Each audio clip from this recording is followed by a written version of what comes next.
ಸಹೋದರ, ಏನಾಯಿತು? ಏನು ಯೋಚನೆ? ಲಕ್ಷ್ಮಣ, ಈ ನದಿಯನ್ನು ನೋಡುತ್ತಿದ್ದರೆ ನನಗೆ ಅಯೋಧ್ಯೆ ಹಾಗೂ ಸರಿಯೂ ನದಿಯ ನೆನಪಾಗುತ್ತಿದೆ. ಅದರೊಂದಿಗೆ ನನಗೆ ಭರತನು ಕೂಡ ನೆನಪಾಗುತ್ತಿದ್ದಾನೆ. ಅವನು ಈಗ ಏನು ಮಾಡುತ್ತಿರುತ್ತಾನೋ ಏನೋ. ಇದೇ ಸಮಯದಲ್ಲಿ ದುಃಖಿತನಾಗಿರುವ ಮಹಾತ್ಮನಾದ ಭರತ ನಿನ್ನ ಮೇಲಿನ ಭಕ್ತಿಯಿಂದ ತಪೋನಿರತನಾಗಿರಬಹುದು. ಲಕ್ಷ್ಮಣ, ಭರತ ತಾನು ರಾಜಪುತ್ರನೆಂಬ ಅಭಿಮಾನವನ್ನು ತೊರೆದಿದ್ದಾನೆ. ರಾಜ್ಯ ಭೋಗಗಳನ್ನು ತ್ಯಜಿಸಿದ್ದಾನೆ. ಅವನು ತಪಸ್ವಿಗಳಂತೆ ನಿಮಿತ್ತವಾದ ಆಹಾರವನ್ನು ಸೇವಿಸುತ್ತಾ ನೆಲದ ಮೇಲೆ ಮಲಗುತ್ತಿರಬಹುದು. ನಾವು ಈಗ ಈ ಗೋದಾವರಿಗೆ ಬಂದಿರುವಂತೆ ಭರತ ಪ್ರಜೆಗಳಿಂದ ಪರಿವೃತನಾಗಿ ಸರಯೂ ನದಿಗೆ ಹೋಗುತ್ತಿರಬಹುದು. ಸಹೋದರ, ಸುಕುಮಾರನಾದ ಭರತ ತಣ್ಣಗೆ ಕೊರೆಯುವ ಆ ಸರಯೂ ನದಿಯ ನೀರಿನಲ್ಲಿ ಹೇಗೆ ತಾನೇ ಸ್ನಾನ ಮಾಡುತ್ತಾನೆ? ಲಕ್ಷ್ಮಣ, ತಂದೆಯ ಮೇಲಿನ ಭಕ್ತಿಯಿಂದ ನೀವು ವನವಾಸದ ಕಷ್ಟವನ್ನು ಕಷ್ಟವೆಂದು ತಿಳಿಯುವುದಿಲ್ಲ. ಅದರಂತೆಯೇ ಸೋದರನ ಮೇಲಿನ ಭಕ್ತಿಯಿಂದ ಭರತನಿಗೆ ಯಾವ ಕಷ್ಟವೂ ಕಷ್ಟವೆನ್ನಿಸುವುದಿಲ್ಲ. ಹೌದು ಅತ್ತಿಗೆ, ಮಹಾತ್ಮನಾದ ಭರತ ಈಗ ಸ್ವರ್ಗವನ್ನೇ ಜಯಿಸಿಬಿಟ್ಟಿದ್ದಾನೆ. ಏಕೆಂದರೆ ಅವನು ನಗರದಲ್ಲಿದ್ದು ವನವಾಸಿಯಂತೆ ಬದುಕುತ್ತಿದ್ದಾನೆ. ಲೋಕದಲ್ಲಿ ಮಕ್ಕಳು ತಾಯಿಯಂತೆ ಇರುತ್ತಾರೆ ಎಂದು ಹೇಳುತ್ತಾರೆ. ಆದರೆ ನಮ್ಮ ಸಹೋದರ ಭರತ ತನ್ನ ತಾಯಿಯಂತೆ ಕ್ರೂರ ಸ್ವಭಾವದವನಾಗಲಿಲ್ಲ. ಕೂಡುದು ಲಕ್ಷ್ಮಣ, ನಮ್ಮ ಮಾತೆಯಾದ ಕೈಕೇಯಿ ದೇವಿಯವರನ್ನು ನಾವು ಯಾವುದೇ ಕಾರಣಕ್ಕೂ ನಿಂದಿಸಬಾರದು. ಕ್ಷಮಿಸು ಸಹೋದರ. ಲಕ್ಷ್ಮಣ, ಭರತನ ನೆನಪು ನನ್ನನ್ನು ಬಹುವಾಗಿ ಕಾಡುತ್ತಿದೆ.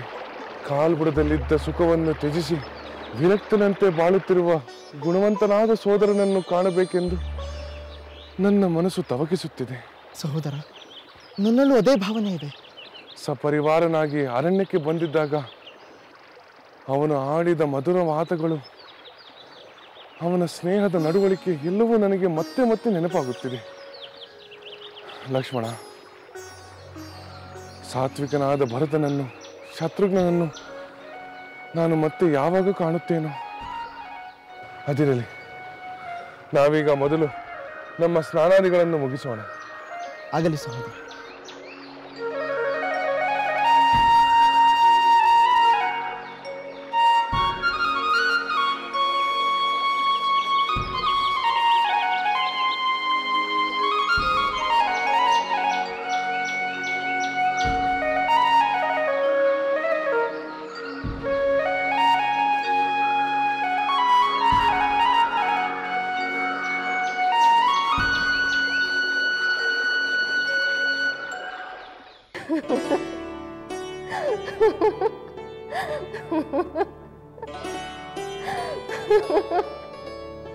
ದೇವಿ, ಏಕೆ ನಗುತ್ತಿರುವೆ? ಹಿಂದೆ ನಾನು ಕಾಳಿಯ ರೂಪ ತಾಳಿದಾಗ ರಾವಣ ಅದನ್ನು ಕಂಡು ಓಡಿ ಹೋದದ್ದು ನೆನಪಾಗಿ ನಗು ಬಂತು ದೇವ. ರಾವಣ ಎಂಥ ಭಕ್ತ, ಎಂಥ ಪರಾಕ್ರಮಿ. ಆದರೆ ಅವನು ದುರ್ಮಾರ್ಗದಲ್ಲಿ ನಡೆಯುತ್ತಾ ತಾನೇ ಕಷ್ಟಗಳನ್ನು ತಂದುಕೊಳ್ಳುತ್ತಿದ್ದಾನೆ. ಭಕ್ತನೆಂದು ಅವನ ದುಷ್ಟತನಗಳನ್ನು ಎಲ್ಲಿಯವರೆಗೂ ಸಹಿಸಿಕೊಳ್ಳುವುದು ಸ್ವಾಮಿ? ಎಲ್ಲ ದುಷ್ಟತನಗಳಿಗೂ ಕೊನೆ ಬರಬೇಕಲ್ಲವೇ? ಹೌದು ದೇವಿ, ರಾವಣನ ದುಷ್ಟ ಕಾರ್ಯಗಳು ನಿಲ್ಲಲೇಬೇಕು. ಇಲ್ಲವಾದರೆ ಅವನ ದುಷ್ಟ ಕಾರ್ಯಗಳಿಂದ ಅವನ ಉಸಿರೇ ನಿಂತು ಹೋಗುವುದು. ಅದು ಹೇಗೆ ಸ್ವಾಮಿ? ಭೂಲೋಕದಲ್ಲಿ ಮಹಾವಿಷ್ಣುವು ರಾಮನ ಅವತಾರ ತಾಳಿರುವುದು ಈ ರಾವಣನ ಸಲುವಾಗಿಯೇ ದೇವಿ. ದೇವ, ರಾಮನ ಕಥೆಯನ್ನು ಕೇಳಿ ರಾಮನನ್ನು ಅವನ ಪತ್ನಿ ಸೀತೆಯನ್ನು ಕಾಣುವ ಆಸೆಯಾಗಿದೆ. ಅಗತ್ಯವಾಗಿ ದೇವಿ. ಲಕ್ಷ್ಮೀನಾರಾಯಣರು ಸಾಮಾನ್ಯ ಮಾನವರಂತೆ ದುಷ್ಟ ಶಿಕ್ಷಣ, ಶಿಷ್ಟ ರಕ್ಷಣೆಗಾಗಿ ಚಿತ್ರಕೂಟದಲ್ಲಿ ವನವಾಸ ಮಾಡುತ್ತಿದ್ದಾರೆ. ಅಲ್ಲಿಗೆ ಹೋಗಿ ನೋಡಿ ಬರೋಣ. ಆದರೆ ಈ ರೀತಿಯಲ್ಲಿ ಅಲ್ಲ, ಒಂದು ಚಮತ್ಕಾರದ ಮೂಲಕ. ಅದು ಹೇಗೆ ಸ್ವಾಮಿ?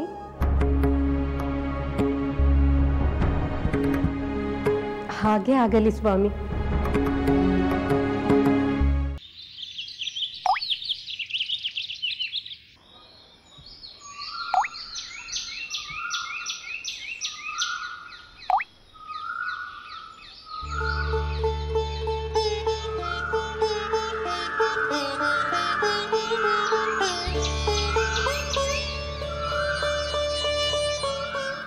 ಸುಂದರವಾದ ಹೂಗಳನ್ನು ತಂದು ಕೊಡುತ್ತೇನೆ ಎಂದು ಹೋದ ನನ್ನ ಸ್ವಾಮಿ ಇನ್ನು ಏಕೆ ಬಂದಿಲ್ಲ? ಬೇಕೆಂದೇ ನಾನು ಕಾಯುವಂತೆ ಮಾಡುವ ವಿನೋದವೋ?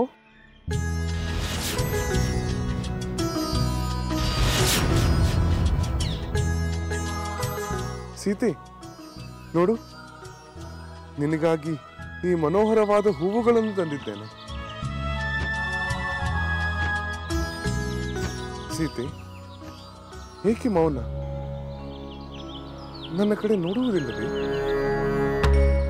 ನಾನು ತಡವಾಗಿ ಬಂದೆ ಎಂದು ನನ್ನ ಮೇಲೆ ಕೋಪವೇ? ಎಲ್ಲಾದರೂ ಉಂಟೆ? ನಾನು ನಿಮ್ಮ ಮೇಲೆ ಕೋಪ ಮಾಡಿಕೊಳ್ಳುತ್ತೇನೆಯೇ? ಇಲ್ಲ ಸೀತೆ, ನಿನಗೆ ಖಂಡಿತವಾಗಿಯೂ ನನ್ನ ಮೇಲೆ ಕೋಪವಿದೆ. ಅದು ನನಗೆ ಗೊತ್ತು. ನಾನೇನು ಮಾಡಲಿ? ನಿನ್ನ ಮನಸ್ಸಿಗೆ ಸಂತೋಷವಾಗುತ್ತದೆ ಎಂದು ನಾನು ಈ ಅರಣ್ಯವನ್ನೆಲ್ಲ ಅಲೆದು ನಿನಗಾಗಿ ಈ ಹೂವುಗಳನ್ನು ತಂದೆ. ಬೆಟ್ಟಗಳನ್ನೇರಿದೆ, ಕಣಿವೆಗಳನ್ನಿಳಿದೆ. ನಿನಗಾಗಿ ಎಷ್ಟು ಶ್ರಮಪಟ್ಟರೂ ನೀನು ನನ್ನ ಮುಖವನ್ನು ಕಾಣದೆ ಸುಮ್ಮನೆ ಕುಳಿತಿರುವೆಯಲ್ಲ. ಅಂದ ಮೇಲೆ ಈ ಹೂಗಳಿಂದ ಏನು ಪ್ರಯೋಜನ ಹೇಳು? ಇದನ್ನು ಎಸೆದು ಬಿಡುತ್ತೇನೆ. ಬೇಡ ಸ್ವಾಮಿ, ನನಗಾಗಿ ತಂದ ಹೂಗಳನ್ನು ಎಸೆಯಬೇಡಿ.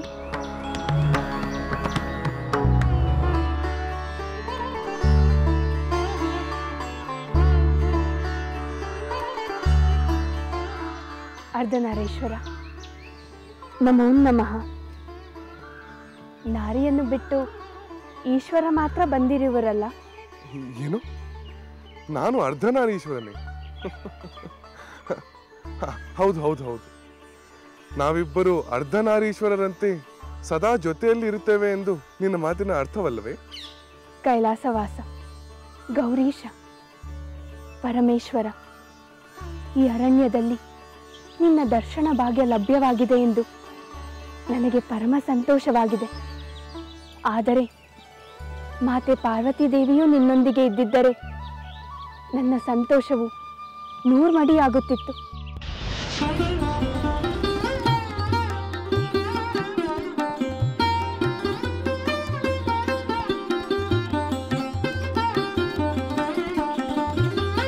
ಜಾನಕಿ, ನಿನ್ನಂಥ ಪತಿವ್ರತೆಯ ಎದುರು ನಿಜರೂಪ ಎಷ್ಟು ಹೊತ್ತು ಮರೆಯಾಗಿರುವುದಕ್ಕೆ ಸಾಧ್ಯ? ಕರುಣಾಮಯ, ನಿನ್ನ ದರ್ಶನದಿಂದ ನನ್ನ ಜನ್ಮ ಪಾವನವಾಯಿತು. ಶ್ರೀರಾಮನ ಮೇಲಿನ ನಿನ್ನ ನಿಸ್ಸೀಮ ಪತಿಭಕ್ತಿಗೆ ಸಾಟಿ ಇಲ್ಲ ಸೀತೆ. ನಿನ್ನ ಪಾತಿವ್ರತ್ಯದ ಮಹಿಮೆಯಿಂದಲೇ ರಾಮನಾಗಿ ನಾನು ಬಂದರೂ ರಾಮನಲ್ಲವೆಂದು ಕಂಡುಹಿಡಿದು ಬಿಟ್ಟೆ. ಧನ್ಯಳಾದೆ ಶಂಕರ. ಜಗದ ಮಾತೆಯ ಪಿತೃಗಳಾದ ಪಾರ್ವತಿ ಪರಮೇಶ್ವರರನ್ನು ಜೊತೆಯಾಗಿ ಕಾಣುವ ಆಸೆಯಾಗಿದೆ ದೇವ. ಖಂಡಿತ ನಿನ್ನ ಆಸೆ ಈಡೇರುತ್ತದೆ. ಅಂದರೆ ನನ್ನೊಡನೆ ಪಾರ್ವತಿಯೂ ಬಂದಿದ್ದಾಳೆ.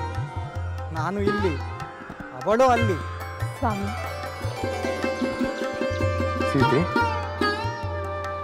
ನಾನು ಬರುವುದು ತಡವಾಯಿತೆಂದು ನೀನೇ ನನ್ನನ್ನು ಹುಡುಕಿಕೊಂಡು ಬಂದು ಬಿಟ್ಟೆಯಾ? ದಾರಿಯಲ್ಲಿ ಬರುತ್ತಾ ಸುಂದರವಾದ ಜಿಂಕೆಗಳ ಹಿಂಡನ್ನು ನೋಡಿದೆ. ಅವುಗಳನ್ನು ನೋಡಿ ಎಲ್ಲವನ್ನೂ ಮರೆತು ಬಿಟ್ಟೆ. ನನ್ನನ್ನು ಮರೆತು ಬಿಟ್ಟೆಯಾ?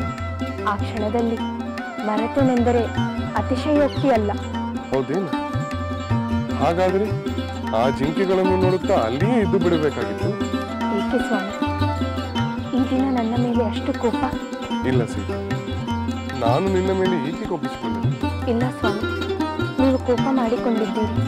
ಹೇಳಿ ಸ್ವಾಮಿ, ನನ್ನ ಕಾರಣದಿಂದ ನಿಮಗೆ ಬೇಸರವಾಗಿದ್ದರೆ ನೀವು ಏನು ಶಿಕ್ಷೆ ಕೊಟ್ಟರೂ ನಾನು ಅನುಭವಿಸಲು ಸಿದ್ಧಳಾಗಿದ್ದೇನೆ. ಇಲ್ಲ ಸೀತೆ, ಹಾಗೆನ್ನ ಬೇಡ.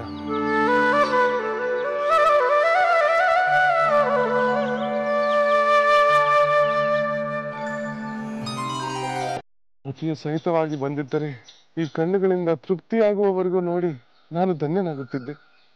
ಅಂದರೆ ಏನು ಸ್ವಾಮಿ ನಿಮ್ಮ ಮಾತಿನ ಅರ್ಥ? ಸಾಕು ಮಾತೆ, ಸಾಕು. ಜಗದೀಶ್ವರಿ, ಪರಮೇಶ್ವರಿ, ಇನ್ನೂ ಈ ವೇಷ ಬೇಕೆ?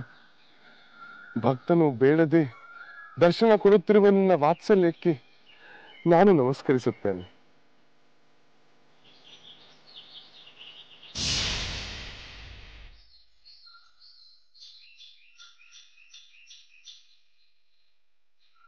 ರಾಮಚಂದ್ರ, ಶುದ್ಧಾತ್ಮನಾದ ನಿನ್ನ ದೃಷ್ಟಿಗೆ ದೇವತೆಯಾದರೂ ನನ್ನ ವೇಷ ಬಹಳ ಹೊತ್ತು ನಿಲ್ಲಲಿಲ್ಲ. ಮಾತೆ, ನನ್ನ ಆತ್ಮ, ನನ್ನ ಪ್ರಾಣ ಪ್ರಿಯಳಾದ ಸೀತೆ ಯಾರು ಯಾರಲ್ಲ ಎಂಬುದನ್ನು ಗುರುತಿಸುವುದು ಆಶ್ಚರ್ಯವೇ? ಹೌದು ರಾಮಚಂದ್ರ, ನೀನು ಬರೀ ರಾಮನಲ್ಲ, ಸೀತಾರಾಮ. ಪಾರ್ವತಿ ಸಮೇತ ಶಿವ ಅರ್ಧನಾರೀಶ್ವರನೆನಿಸಿಕೊಂಡಂತೆ ನೀನು ಸೀತೆಯು ಎರಡು ದೇಹ ಒಂದೇ ಜೀವ. ಅದು ನಿತ್ಯ ಸತ್ಯ ಮಾತೆ. ನೀನು ಏಕಪತ್ನಿ ವ್ರತಸ್ಥನೆಂಬುದು ಲೋಕವಿಖ್ಯಾತ. ಸೀತೆಯಲ್ಲಿರುವ ನಿನ್ನ ಅನುಪಮ ಪ್ರೇಮವನ್ನು ಪರೀಕ್ಷಿಸಿ ನೋಡಲೆಂದೇ ಈ ವೇಷ. ಮಾತೆ, ನನಗೆ ಪಾರ್ವತಿ ಪರಮೇಶ್ವರರನ್ನು ಒಟ್ಟಿಗೆ ನೋಡಬೇಕೆಂಬ ಆಸೆ ಆಗುತ್ತಿದೆ.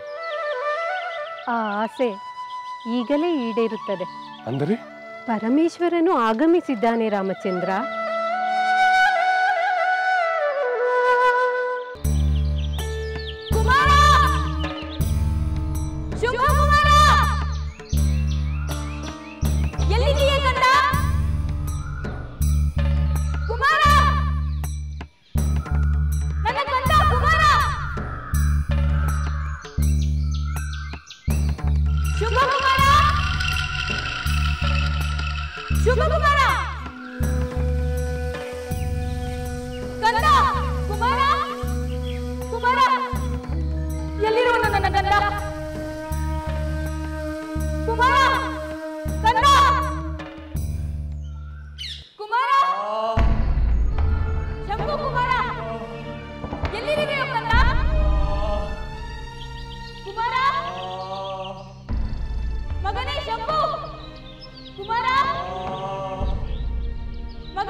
ಏನಾಯ್ತು ಕಂದ ನಿನಗೆ?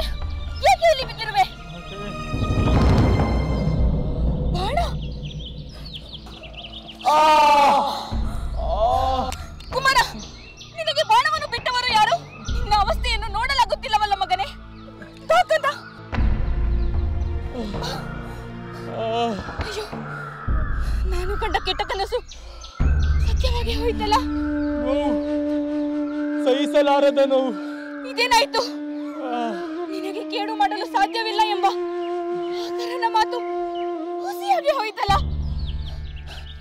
ಕಂದ, ನಿನ್ನ ಈ ದುರವಸ್ಥೆಗೆ ಯಾರು ಕಾರಣ? ಹೇಳು ಕುಮಾರ, ಹೇಳು. ಈಗಲೇ ಆ ಪಾಪಿಯ ಗೆದೆಯನ್ನು ಬಗೆದು ಅವನ ರಕ್ತವನ್ನು ಕುಡಿಯುತ್ತೇನೆ. ನಿನ್ನ ಈ ಅವಸ್ಥೆಯನ್ನು ನೋಡಲಾಗುತ್ತಿಲ್ಲವಲ್ಲ ಕಂದ. ಕುಮಾರ, ಹೇಳು ಕುಮಾರ, ನಿನ್ನ ಈ ದುರವಸ್ಥೆಗೆ ಯಾರು ಕಾರಣ? ಮಾತೆ, ಇಬ್ಬರು ಪರಾಕ್ರಮಿಗಳಾದ ಮಾನವ ಪುರುಷರು ಮತ್ತು ಒಬ್ಬಳು ಚೆಲುವೆ ಗೋದಾವರಿ ತೀರದ ಪಂಚವಟಿಯಲ್ಲಿ ಪರ್ಣ ಕುಟೀರವನ್ನು ನಿರ್ಮಿಸಿ ವಾಸಿಸಲು ಬಂದಿದ್ದಾರೆ. ನಾನು ಹೊಸಬರನ್ನು ಕಂಡು ಮರೆಯಲ್ಲಿ ನಿಂತು ನೋಡುತ್ತಿದ್ದೆ. ಅವರಲ್ಲಿ ದೊಡ್ಡವನು ನಾನಿದ್ದ ಮರವನ್ನು ನೋಡಿ ಕತ್ತರಿಸುವಂತೆ ಹೇಳಿದ. ಅವರಲ್ಲಿ ಚಿಕ್ಕವನು ನಾನು ಮರವೆಂದು ಭಾವಿಸಿ ನನ್ನ ಮೇಲೆ ಬಾಣವನ್ನು ಪ್ರಯೋಗಿಸಿದ.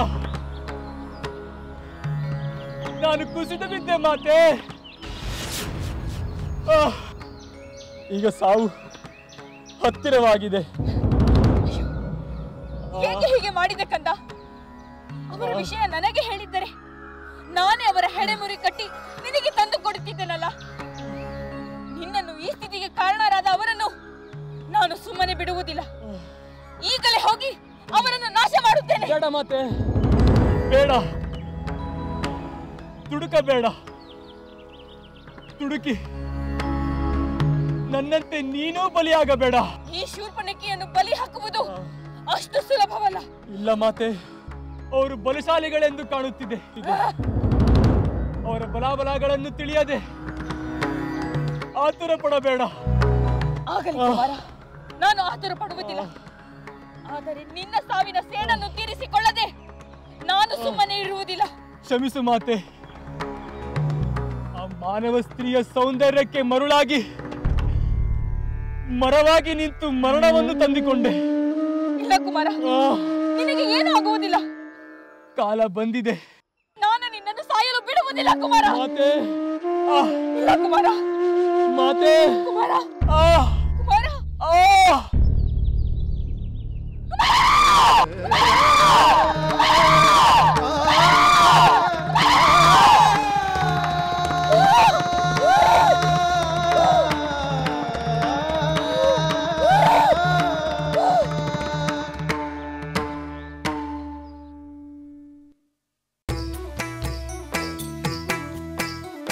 ಲಂಕೆಯಲ್ಲಿನ ದುರುಳ ದರ್ಪವು ಸೀತೆ ಸಹನೆಗೆ ಸೋತಿತು. ಅಂಕೆ ಇರದ ಅಸುರ ಕುಲವು ರಾಮ ಬಾಣಕ್ಕೆ ಅಡಗಿತು. ದೂರವಿರಲಿ ಸನಿಹವಿರಲಿ ರಾಮ ಹೃದಯ ನಿವಾಸಿನಿ. ಯುಗವು ಯುಗವು ಸಾಗಲಿ ಅಕಳಂಕ ಪ್ರೇಮ ಪ್ರಬೋಧಿನಿ. ಅಮರ ಗಾಧೆ ಧರಣಿ ಜಾತೆ ಸಾಧ್ವೆ ಸೀತೆ ಸುಚರಿತೆ. ಸಹನ ಶಕ್ತಿ ಪತಿಯ ಭಕ್ತಿ ಲೋಕಮಾನ್ಯ ವಂದಿತೆ.